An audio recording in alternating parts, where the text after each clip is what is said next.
Welcome to Real Coaching Radio, the podcast for coaches by coaches. We are here to teach you how to get the most out of your clients and yourself.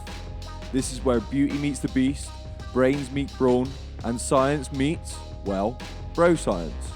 Welcome to Real Coaching Radio.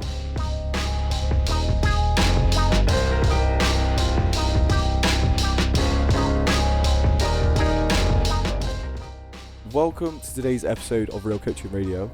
My name's Charlie, and today, me and Mark, we talk about the 5 priorities of muscle building, what to focus on, and the order you should focus on it. I think there are a lot of confusing things in the fitness industry, especially like on Instagram or wherever, even if you're in your local gym, like there's always people saying to do different things. So we thought we'd break it down and give you kind of, I guess, a step-by-step way to get you a little bit bigger, to build some muscle. So thank you for tuning in. Without any further ado, let's begin the episode.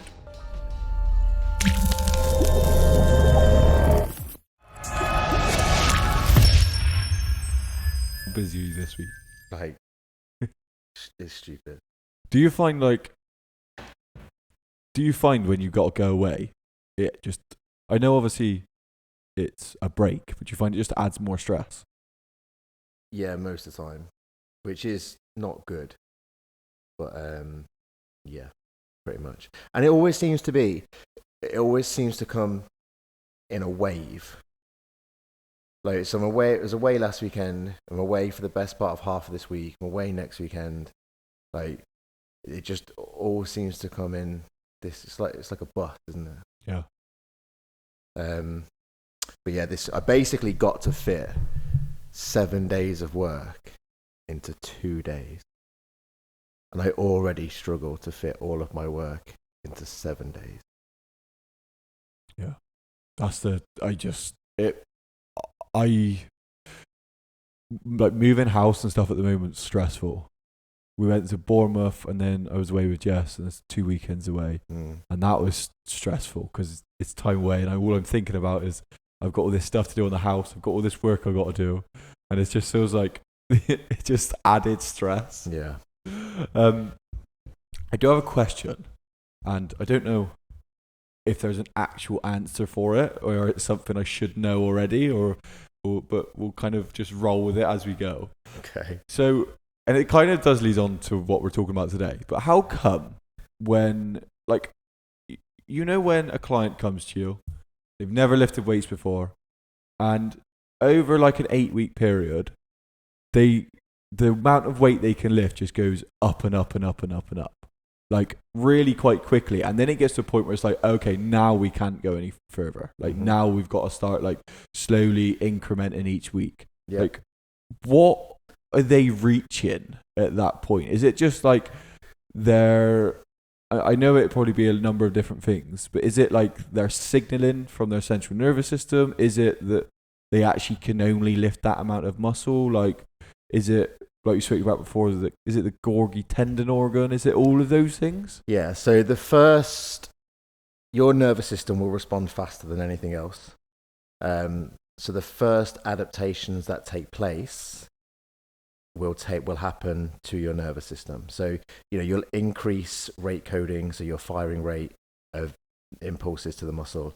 You'll increase coordination of movement. You'll increase synchronization.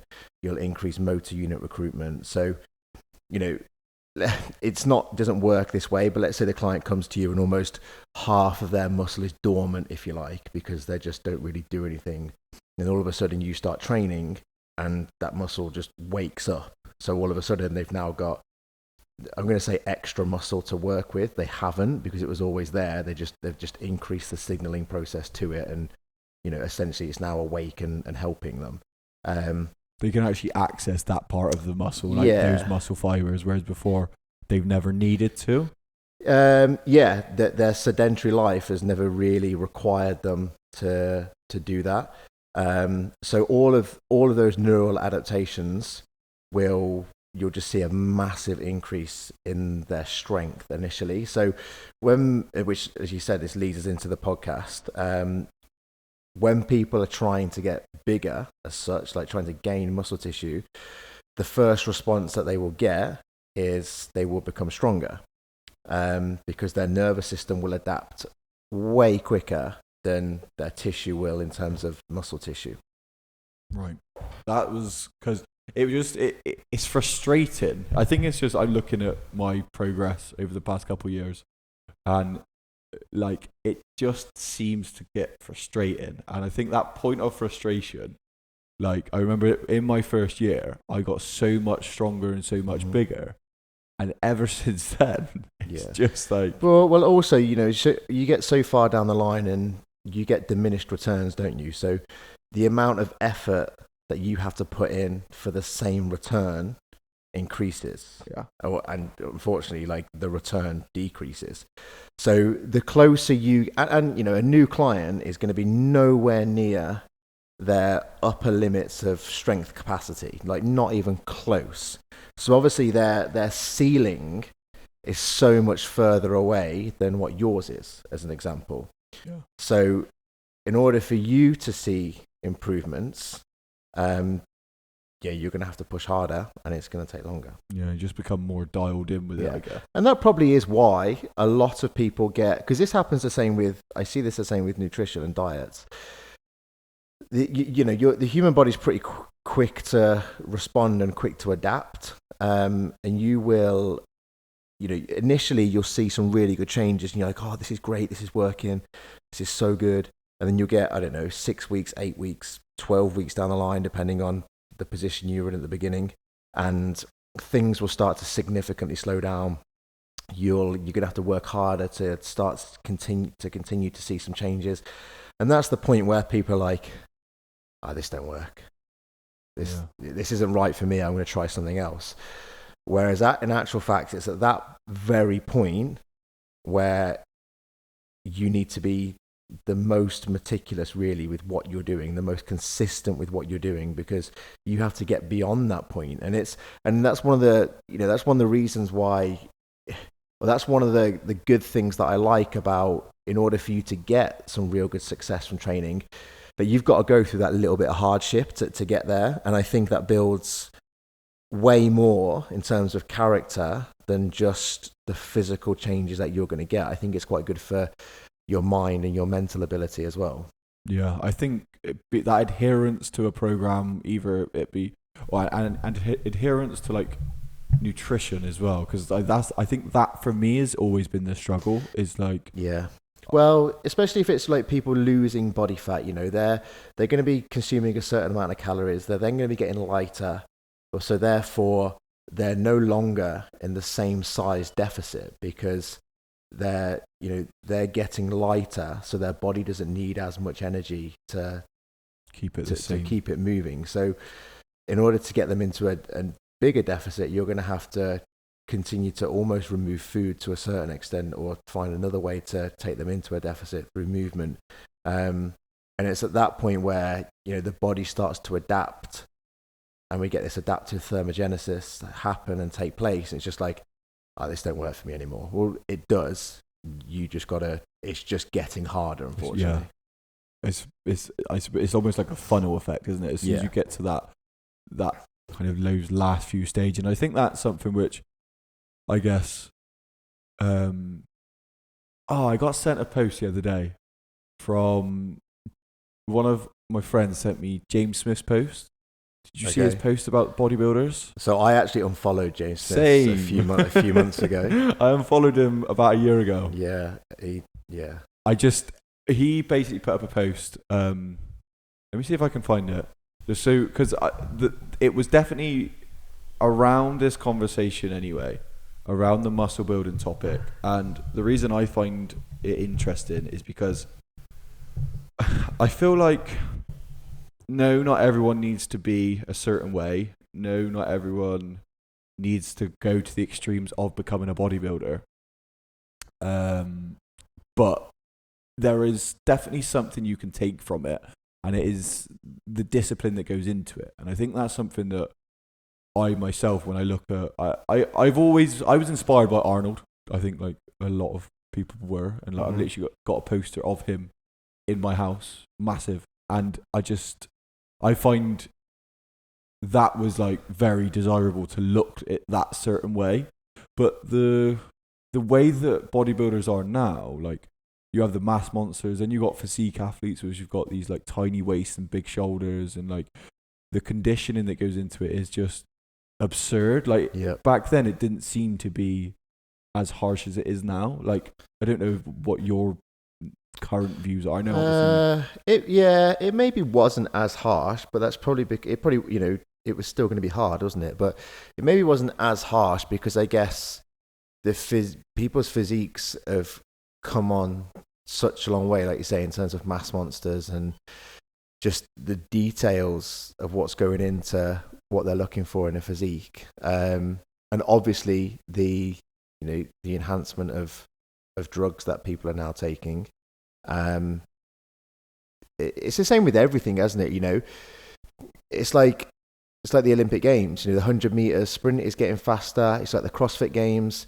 It used to be, I don't know. I can't remember what it was now. So there was a max snatch at the CrossFit Games this year, and for the men, the starting weight was over 100 kilos. I'm not sure if it was close to 120 kilos for like the opening weight. Whereas if you went back to the CrossFit Games maybe, I don't know, 5 to 10 years ago, the opening weight would have maybe been 80 kilos. Yeah. Everything just levels up, doesn't it? And it's going to be the same with bodybuilding. Yeah. The reason I brought it up was because like in the post, let me read out the bit which kind of, he first quotes himself, which is shows I think that says enough, really, isn't it? Life is too short to be spending it hungry. If you want to battle out your insecurities versus someone else's who's insecure, starve yourself until the point your dick won't work and cover yourself in fake tan and call it a sport, then you do you. Now, there's a lot more to the post, but that's the bit that I just kind of wanted to speak about. I think that when it comes to building muscle, when it comes to like changing body composition, losing body fat, people do go to extremes and they look to bodybuilders because like, well, it's almost like that's the direction, that's the extreme, so maybe that's where everyone else should go. I think people's kind of mindset goes. And the reason I want to bring that up was just because for me, I do agree to some extent that there are people with insecurities in the fitness industry. I think a lot of people are driven from insecurities, which is why they got into it. Like I know for me and myself, the reason I got into going to the gym was through insecurities. And I think if you're a good enough coach and you're working with people, no, you can't necessarily work with people's, like, you can't work with people's mental health the same way a counselor can or a therapist. And if someone does have obviously severe eating disorders, then they want to obviously go and speak to a professional. But what you can do is you can talk around like body image versus self-image and the fact that your self-image as a person isn't your body image. And the reason it bothered me was just because when you look at bodybuilders, when you look at these extremes, I think everyone should have the right to kind of go and do what they want to do. But it almost, the way that he puts it across just may mean that other people look at that and go, oh, maybe I shouldn't try to get to a better place. But didn't he used to do bodybuilding? He used to do bodybuilding. He's used to take steroids ages ago, and he just kind of flip-flops between this way of like... So all that post, the way I see it, all that post tells me is that he didn't have the mental resilience to be good enough, to diet hard enough and train hard enough to get in good enough shape to get on stage. So now his go-to is to provide some negativity around the people who are actually strong enough to do it. And this is why, so you got to be really careful on who you follow on social media, because like he used to, about 5-6 years ago, put out some really good stuff trying to actually improve people's self-esteem, and it seems to have gone the opposite way. Yeah, I find him really negative. That's the same as me. And I find that he gets attention just through using negativity and putting other people down. I don't really think that's what fitness or the industry should be about. There's enough of that. There's so much negativity in the world, and in my view, that if someone comes to you and wants to do bodybuilding, like, or not even you as a coach, but if someone wants to do bodybuilding, like, it's a free world. Like, let them carry on, let them do what they want to do. And yeah, if it is driven from insecurities, like, again, why do we do anything? Like, I've started this thing called what's it called? Jordan Peterson's, I've got it here, 2 seconds.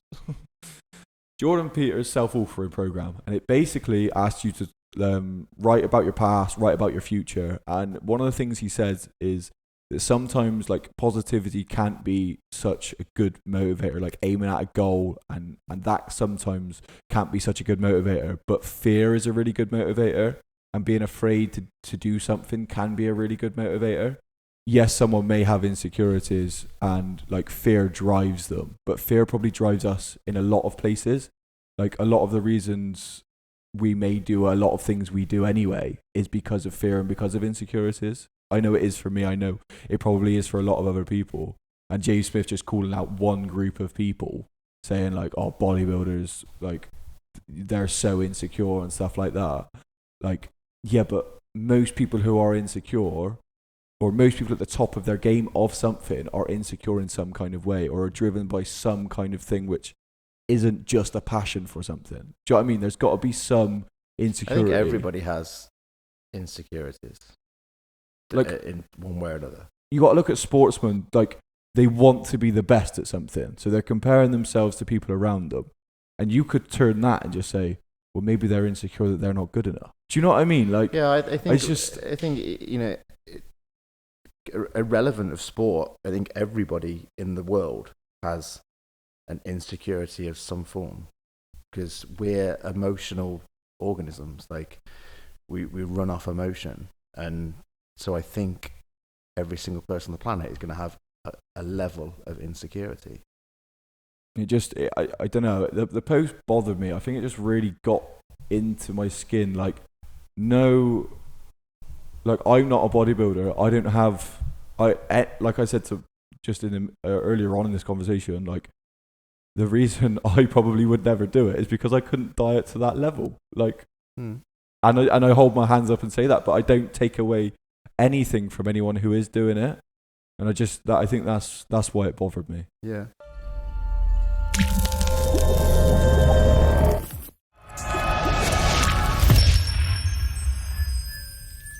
Five priorities for building muscle. First one we've got written down is progressive overload. Yep. So talk us through the basic understanding of progressive overload. Why is it important for building muscle? So progressive overload, if we were to really make it as simple as possible, is essentially our body needs to be exposed to a novel stimulus, something that to a certain extent it's never really done before. Now, there's going to be some nuances around that. The most easiest way and the most common way people use progressive overload is they add more weight. But there are multiple ways that we can use progressive overload. Adding more weight ultimately is probably going to be the best way to utilize progressive overload. However, I think adding more weight for the general public is not necessarily the safest and potentially the most desirable way to use progressive overload in their training. So there are other ways that we can expose our body to a novel stimulus, and that might be doing more repetitions at a given weight. It might be using the same weight, using the same reps, having slightly less rest between sets.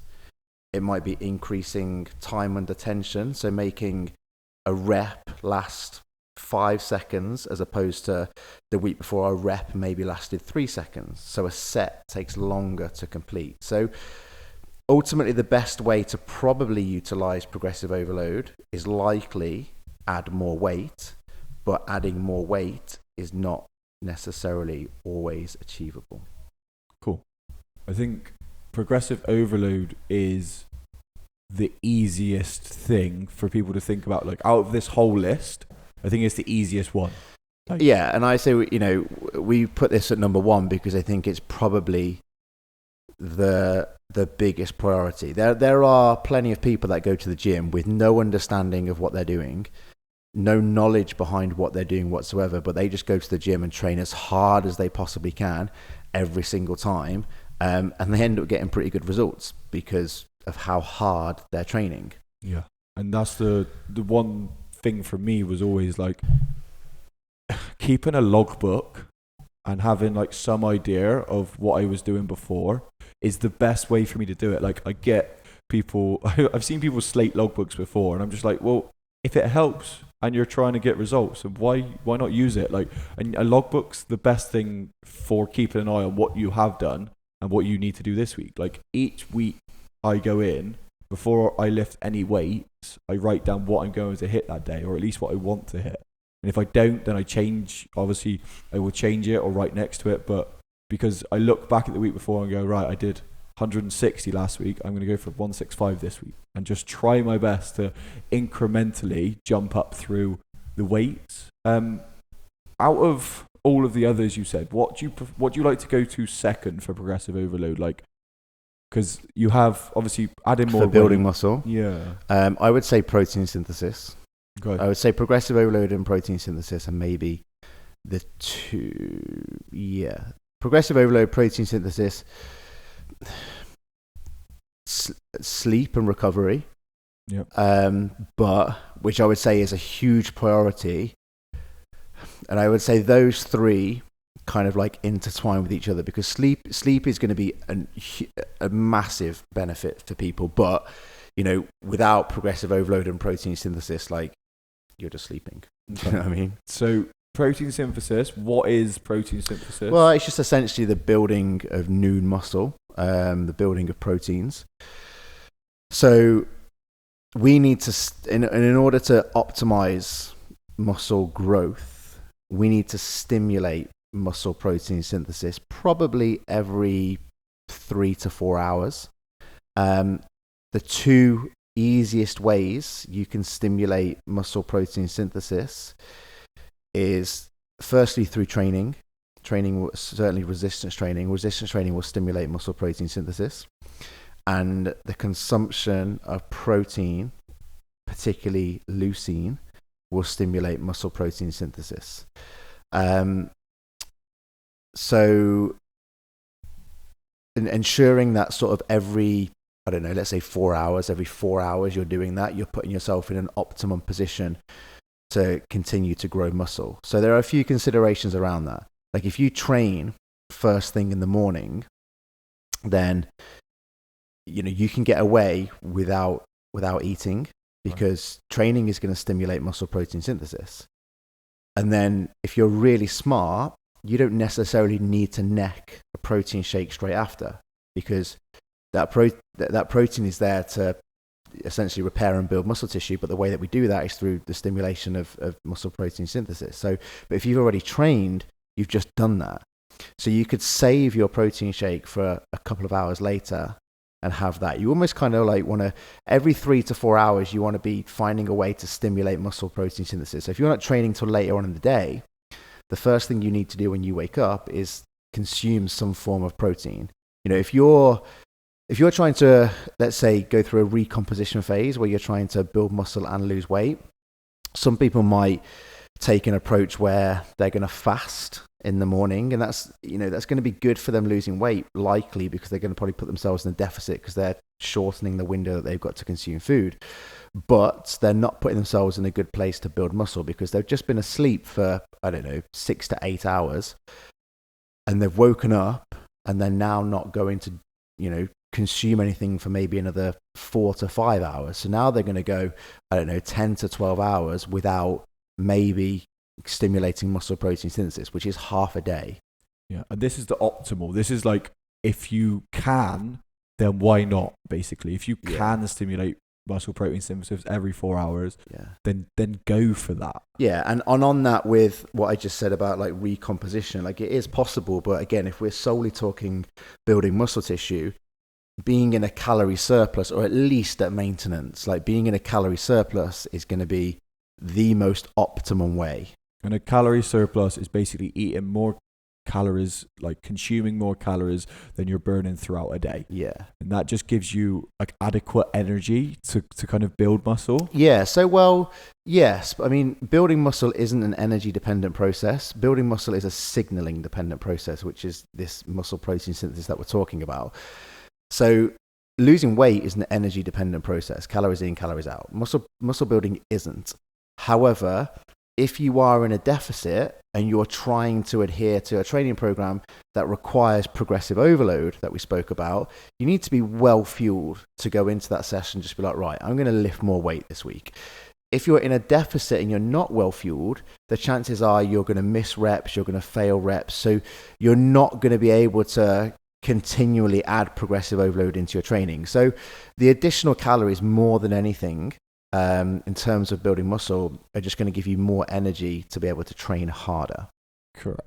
Cool. I like that because it just gives people a good idea of like why is protein so important. And would you say that overall protein intake is the most important thing? Like, for example, if I've got I don't know, my life's crazy busy, I can only eat 5 hours after I wake up. Like, is that okay, or is it just not optimal? Like, I'm still gonna get my overall protein targets in for the day. We're aiming. No, so I would say overall protein target for building muscle is not as important as regular feedings of protein.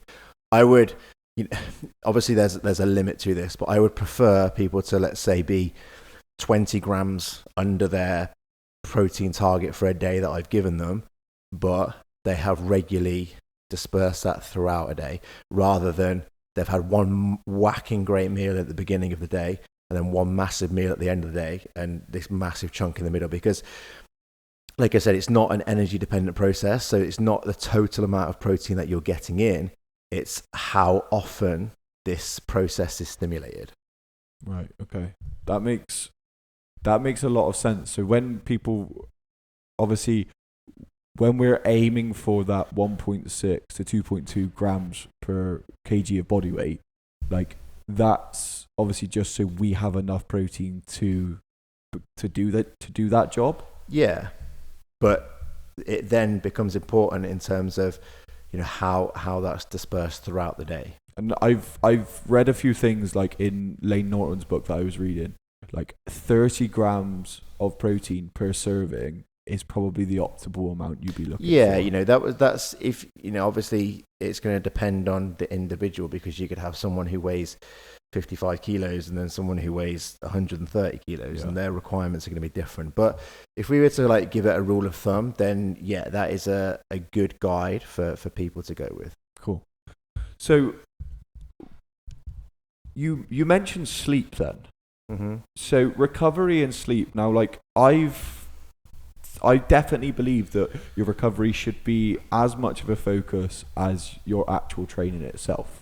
So sleep would probably be one of the most important things. Would you put that as number 3? Yeah, definitely. I was, sleep is the best recovery strategy that sleep and food is going to be the best recovery strategies that we have. Yeah.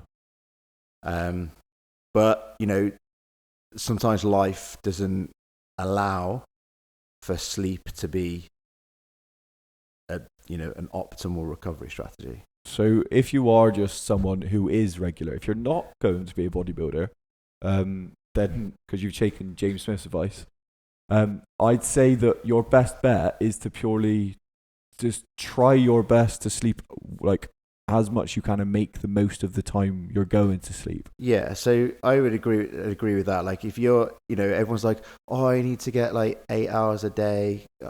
Wicked. I would love to be able to get 8 hours a day. Mm-hmm. It's not happening. My life just does not allow for that. But what you can do is try and put yourself in an environment for whatever, quantity of sleep you can get, you can try and make it the most quality sleep, you know, so make your room like a nice temperature, make your room as dark as you can, where possible, put yourself in the best possible position to be able to sleep. So, you know, don't try and avoid scrolling through Instagram whilst you're lying in bed and expect to go just to sleep. And, you know, but things like that don't necessarily always happen. There are times where I'm lying in bed and I'm replying to emails, and then I've got to be up again in 5 hours, and it's life, you know. If we lived in this position where I was able to get as much sleep as I could and my life was 100% geared around gaining muscle, then brilliant, but it's not. And most of us won't be. So I've mentioned it loads before. Blue blocking glasses would be the one thing that I use when I get home. Like, you could use it with like sunrise and sunset, so when the sun actually goes down you can put them on, but I like to just chuck them on as soon as I've finished eating my dinner at 8 o'clock.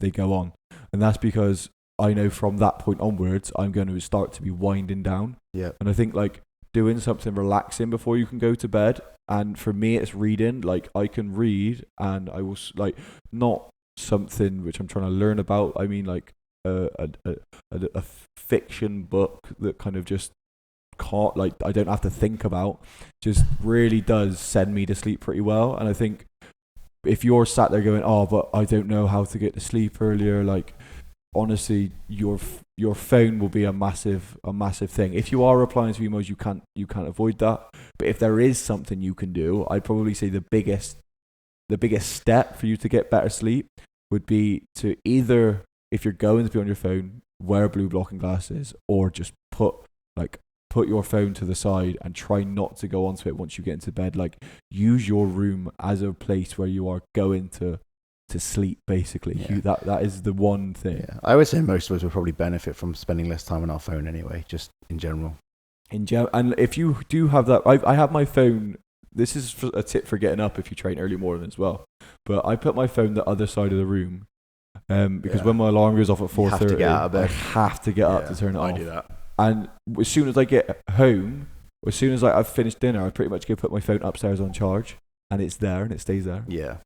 And like it for me, then I'm just like, right, that's out of the way. I don't touch it till the morning. Yeah. And it just gives me the best opportunity to actually get good sleep. So progressive overload, would be number 1. Number 2 would be muscle protein synthesis. Number 3 would be sleep. Now, number 4, I want to probably put close to failure into this. Mm-hmm. And that's purely because I know recently there was a few studies talking about I can't remember if they called it the golden reps, but the reps closest to failure, basically. Yep. Those are the ones that count the most. Now, I've seen there's volume versus intensity when it comes to this type of stuff, and I've seen people say that volume doesn't really matter. I'd say, depending on who you are, is dependent on what works best for you. And if you're a coach with a beginner who's trying to put on muscle, I'd say volume would be the best way for you to go. And if you are intermediate to advanced, I'd say intensity needs to probably be focused on the most. What would you say? Yeah, I'd agree with that. I would say if they're a beginner, they probably don't have, their nervous system probably just doesn't have the ability to train at the intensity that is required for intensity to make a difference. And they might not be in a mental, their form might not be good enough to go that close to failure, to maintain form. And, mentally they might just not be ready for that level of intensity. So just utilizing extra volume will be important. And, we can have this argument all day long about volume and intensity, but at the end of the day, there are people who are in the intensity camp that are enormous, and there are people who are in the volume camp that are also enormous. So I think you can read as many studies as you want, but there's clear individuals who demonstrate that both work. The part of the reason I wanted to put this in to today and put it as one of the points is because no matter what camp you fall in, most of those people, well, all of those people will be progressively overloading at some point. And even the people that are like using volume, if they're progressively overloaded, at some point they're going to come close to failure. Yeah. So I think the focus on like the failure's the thing isn't necessarily what you should be thinking about, and you should follow these things in order and just say that, well, as long as I'm doing more than last week, do you know what I mean? Then I'm probably going to be putting myself in a better position to build muscle. Is probably why I put it in there. Yeah, I think there's so much out there that it's very easy to overthink. I think if you just take that advice and just like, if whatever I do, I just try and do something that's more than last week, then I'm in one way or another utilizing progressive overload. And I'd say like, don't panic if not all of your lifts are going up at the same time. Don't panic if you go to one chest session, for example, and you only improve your fly that day. You don't improve your bench press. You don't improve anything else. Like everything else was hard, but you do an extra rep. Like that's still progressive overload. Like it doesn't need to be this spectacular PRs every time that you kind of see all over social media. It doesn't have to be that. Like the things that really will get you to that next level is those small incremental steps. And that is the people you see anywhere are people that just did that, just small incremental steps each and every time. And that progressive overload thing will be important. Yeah, I think that's a real key point for a lot of people on progressive overload. I see this all the time. Like the jumps that people make are way too big. You know, they're adding 5 kilos to bars, they're adding 10 kilos to bars. And, you know, you might be able to do that for 1 to 2, maybe 3 weeks. But then all of a sudden, you know, you're 3 weeks in and you're 30 kilos up and you're going to struggle to really keep going with that. Whereas if you were to just add half a kilo to 2 kilos, then you're going to put yourself in a position where you're going to be able to continue to load that up. And both of those are progressive overload. That's the thing. You don't need to necessarily do these big jumps because you will get to that point where you can't do any more big jumps. Yeah. And then, and again, that's the point where people hit just like, oh, this doesn't work. I'm not getting stronger. Or they start regressing. They start going backwards. So, you know, play the long game. It's the same with everything in fitness, isn't it? Like you got to look long term and just think, you know, if I add a kilo to my lift every single week, then I'm adding 50 kilos a year. Mike Israetel says it's the maximal recoverable volume is what you're looking for. Yeah. And I think that recovery aspect of building muscle probably does get forgotten about quite a bit. Yeah, but you can only train as hard as you can recover, can't you? If you're not recovered from the session, you're not going to be able to go in the next day. And you know, if you're not recovered from the session, don't go in the next day and expect to be able to add more weight because you're not going to, because you're still fatigued. And that's the thing when training close to failure. I'd say that if you are making such big jumps when you're progressive overloaded, like it takes a lot to recover from that type of stuff. Like your body's just going to get really taxed. And if you're not putting in like specific recovery weeks, or you're not pulling the volume down every now and again, every like 3 to 4 weeks, or you're not sleeping good enough, eating enough protein, like eating enough food to actually fuel your workouts, and you're probably not putting yourself into the best position to build muscle. You're probably just like fatigued and tired all the time. What would you put as number 5? Is there anything else that's come to your head? I've got something I want to talk about. Maybe I would say for most people, sticking to probably compound exercises is going to be beneficial. Simply because it's going to allow people to move more weight, so they're naturally just going to get stronger.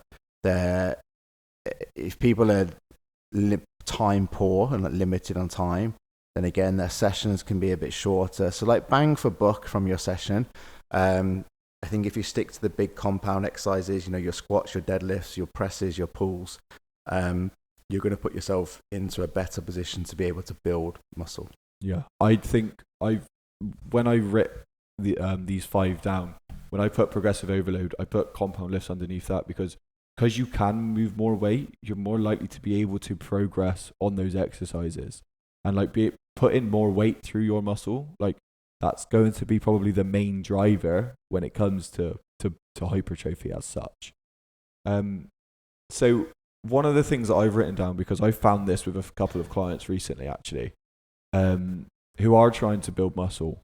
So I've got a guy who comes from, he's not a powerlifter, but he comes from a strength background. That's the way of training that he likes to train. And he is struggling to build muscle. So he's progressive overloading, which is great to see. His protein intake's high. I've been keeping an eye on that. He's doing all the compound lifts. Like, he's training close to failure because, well, he's progressing each time. So there's going to be one point during this like period of training where he's going to be close to failure. But for me, the mind muscle connection can be quite big. Like, and I know it's a bit of a bro science term, but the reason I say mind muscle connection is if you're lifting weight, like, okay, but what are you targeting when doing that? And that's one of the things that I think he falls short on. So, for example, you can move a lot of weight doing a dumbbell fly, but is that dumbbell fly actually hitting your chest where you want it to? And I wonder, for me, it would be a bigger point to actually connect to the muscle you're trying to train. I've had multiple clients that were girls, for example, who are trying to build their glutes, can't feel their glutes in the squat, and then we do some stuff before that to get connected to their glutes. We do some stuff which almost, I call it, well, wakes it up. It doesn't necessarily wake it up, but it gets them connected to it, and they start to feel it in their glutes a little bit more. So I almost wonder if that mind-muscle connection, that chasing the pump, that's a beneficial part of hypertrophy and building muscle for me. Yeah, I have two thoughts on that. Go on. My first one is I would agree that people, you want to get clients to a point where they're able to feel it where they should be feeling it and be able to connect their mind and their muscle together. One, because it's going to be beneficial for them because they can kind of like feel what they should be feeling. And two, because it's probably going to increase their form and their technique on whatever exercise they are doing. My second thought on that is that I don't care about it. Because in order for you to, in order for us to move, so let's take a chest fly, a dumbbell fly as an example. In order for them to bring their arm from this position that's furthest away from their body to like the midline of their chest, there's no possible way that they're going to be able to do that without using the pectoral muscle, because bones just don't move themselves. Like, muscle has to move the bone. That's the whole purpose of muscles. So same with like a squat, like their quadriceps aren't going to extend their hips because that's not what they do. The glutes are going to extend their hips. So if they're going through hip extension, like their glutes are working. So they're going because that's exactly what they do. So I strongly agree that it's a good thing, but I don't know, for a different reason. But for a different reason, I don't care about it because. And then if we revert back to what we were talking about earlier, especially if we talk about like the intensity camp, in terms of the strongest bodybuilders, or flip that, the biggest bodybuilders are the strongest bodybuilders. So then actually, like, there is a real benefit from just being really, really damn strong, and just being able to move weight from A to B, because you will recruit a higher volume of muscle tissue. You'll therefore grow a higher volume of muscle tissue. So like, I do care about it, but I also don't. I think if you look at it from the point that you just mentioned, which is, say you are trying to get someone to build muscle, and you've said it before that we, like, the way I understand it, and correct me if I'm wrong, we have muscles which move us and we have muscles which stabilize us. And what I mean by that is, if, for example, I'm not in the correct position when I squat, my muscles have to do two jobs. They don't like, my quads don't necessarily have to just extend my knee. They've got to stop me from going out of line and stuff like that. Mm-hmm. So in my mind, if you can get someone into the correct form, they're going to be in a better position to build muscle. And correct form often means looking for example, when I get someone to do a Romanian deadlift, I'm telling them to try and look for the feeling in the back of your legs. Try and look for that to get tighter. Yeah. And when people start to look for that, their mind-muscle connection is improving, which is going to improve their technique and improve their form, which ultimately will improve their mind-muscle connection. Yeah. So that's how I would utilize it. So like with a client early on, I would, the first thing that I would look to do is improve the way that they move and make sure that their form is good before we add any weight. So therefore, we're going to be focusing on ensuring they can feel it where they should feel it, ensuring that they're in the right positions, their muscles are working the way they should be working. So yeah, we're essentially doing that. Whereas when people start to become a little bit more advanced, I'm not saying I don't necessarily care about it, but they're, so me personally as an example, like when I train, I don't think about it because I know that my connection is already quite good. So my purpose now is just like, well, just going to try and get stronger. So is it position dictates muscle function? So joint position would dictate muscle function. Yeah, you put like joints in the right place and muscles will do the job that they're supposed to do. Right. So when it comes to, I'm just thinking when it comes to someone coming in and looking to build as much muscle as possible, obviously we want to progressive overload. So I'm setting out my session plan and I've got a compound lift at the start of my session. And in that compound lift, I'm obviously going to try my best to progressive overload because I'm going to be able to like add more weight to that. Now later on in the session, like, is it a good idea to still go for isolation exercises if I have the time and look for that mind muscle connection, look for trying to, because I know obviously when we look at the three mechanisms of hypertrophy, obviously that, is it metabolic stress? Metabolic damage, yeah. Yeah, so metabolic damage is the pump. Yeah. So if that is one of the ways to stimulate hypertrophy or create hypertrophy, should I look for that later on in the session? Look for building muscle and progressive overloading at the start on compound lifts and then go towards the end of the session? Yeah, I would say that's a pretty good way to go for multiple reasons. The first reason being, like, if you do that at the end and it's only like some sort of form of isolation work, then the risk of injury decreases. But if you do that at the beginning with isolation work, then you're already fatiguing the client. And if you were to then do compound lifts secondary, so the client's already going to compound lifts quite fatigued, where realistically we want them to go to them fresh. Another way that you could use it, so what I like to do I don't do that much isolation work, but what I like to do rather than doing some isolation work is almost use it as like a bit of a high output area. So what I might do, as an example, like let's say I was doing like an upper body workout, that was, let's say, a pull focused upper body workout.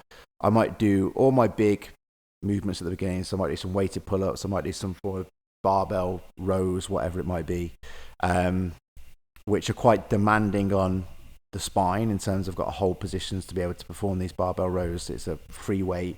But then what I might do is sort of go onto either a seated row machine or a lat pull down machine, because then the machine removes that stability, that stability area that I need to create. If I'm using a barbell, I need to create stability before I can perform the movement. Whereas if I'm on a machine, I don't need to create anywhere near as much stability because the machine is giving me the stability. So I can then just like chuck a load of volume in on like a seated row machine and just get like high output work in. Which is good because I can get loads of output done. But by that point, I'm already quite fatigued. But it's a lot safer because I'm on a machine, so I'm not having to stabilize. Yeah. Okay. So I think it's a bit like anything. Like, it depends. And I suppose the reason I ask and the reason I wanted to put that one in there is because anytime I'm getting clients to do stuff, like I've got an outcome that I'm trying to get from it. For example, if I'm getting someone to do a single arm dumbbell row, I'm wanting them to target their lat muscles more than anything. But a lot of people struggle to feel it in there. Yeah. And it's not until I give them certain cues, like imagine trying to pull your armpit towards your bum, for example, like that they start to feel it in that muscle. Yep. Now, I know obviously joint position dictates muscle function. So obviously they are moving their arm, it's going to do something. But for example, if you do a single arm row, but you bring your hand towards your chest, you're probably just going to hit your biceps a lot more than you would hitting your back, right? Yeah, you'll hit your biceps more if that's what you're doing. I would say utilizing that at the beginning, for me, more. When I work with the general population clients, for me, the biggest thing, more than anything, way more than the physical, to be honest, is the psychological. And I think if you can get new Gen Pop clients to feel what they should be feeling, one of the biggest benefits you're going to get from that as a trainer is nothing to do with the physical, but you're going to get an increased buy-in because they're like, oh yeah, I can feel it. This is great. So their adherence is going to increase. And therefore, if their adherence increases, their consistency increases, they'll get the results that they're looking for. Never thought about it like that. That's the biggest benefit I think trainers will get from people utilizing that as a strategy. That's really interesting because I think you're right 100%. Like whenever I've got clients, the one statement which still makes me laugh, and I've had the conversation with loads of clients and explained that you can't spot reduce body fat, but everyone wants to lose body fat from around their waist. And as soon as I do a core exercise, everyone's like, that's it. That's the one that's going to do the job. Yeah, exactly. So it's just, I do genuinely think that the biggest thing you're going to get is like increased buy-in. The psychological part of working with people is always the funny bit, I guess. Yeah. Cool. So is there anything else you think? I put at the end a little sub point about patience, because when you are trying to build muscle, no matter what stage you're in, like I said at the start of this, when you first start, it can be really quite easy to gain some muscle and gain some strength. And as you start to get towards your ceiling as such, it does get harder. And I think patience is the biggest thing, and just following the rules of literally progressive overload. So just as a recap, it doesn't just have to be putting weight on the bar. It can be increased reps. It can be reduced rest times. One of my favorites is slowing stuff down. Not completely, so you put in like an actual tempo of 4-2-2 on it, but like let's just control the weight a little bit better. Let's just get our form to be as perfect as possible. Is one of the things that I really like to focus on. And then protein synthesis. What's the main things people need to focus on for that? So just ensuring that they're stimulating it every, I don't know, let's go with 4 hours. Every 4 hours by either training or consuming some form of protein would probably be the best way to do it. Yeah. Perfect. Cool. Is there anything else you want to add for someone who's trying to look to build muscle? And obviously we've spoke about sleep. We spoke about going like close to failure. Yeah, I know. I think there's some real good points in there. Even if you just work on one of those points to begin with, and then, as that becomes a good habit, work on the next one, work on the next one, work on the next one. Yeah. And I think that will start to help you in chasing this journey, because there are a lot of things that go into it. I know it sounds funny, but there are ways that like the science versus the kind of bro science on this type of stuff seems to be everywhere, and it seems to be in bodybuilding and muscle building more than anywhere. I don't know if you kind of have felt that, but it just seems to be that everyone's got a mate who's done something, or everyone on Instagram's done it a certain way. So it doesn't necessarily mean that it's always going to work for you. And the biggest one that I always see, and the reason I kind of cautioned intensity, and I suppose I know I mentioned mind-muscle connection, but what I don't mean is try and chase the pump in every workout, because that isn't always going to be the best way to do it. If you can get stronger by doing less reps, then I'd probably suggest to do that. if you can progressively overload by doing less reps and not necessarily getting a pump, then I'd say do that, because that's going to be the biggest thing for you to focus on. Perfect. Good. If you in 6 weeks time have gained a ton of muscle, then you can obviously say it was us that told you how to do it. Thank you so much for tuning in. If you do want to get in touch with us, then you can email us info@realcoachingradio.co.uk. You can also, if you are deciding to join the coaching world, if it is something which you are interested in, then you can head to www.myptcourse.com. There are level 2, level 3 and level 4 courses that will get you started on your fitness career. But yeah, please email us info@realcoachingradio.co.uk. You can ask any questions there. But thank you so much. We will see you on the next one.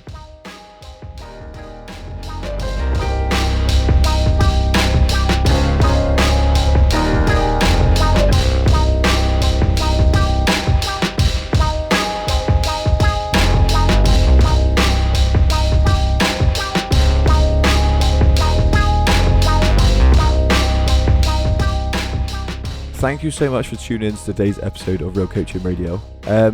Once again, if you do want to get in contact with us, please email us info@realcoachingradio.co.uk.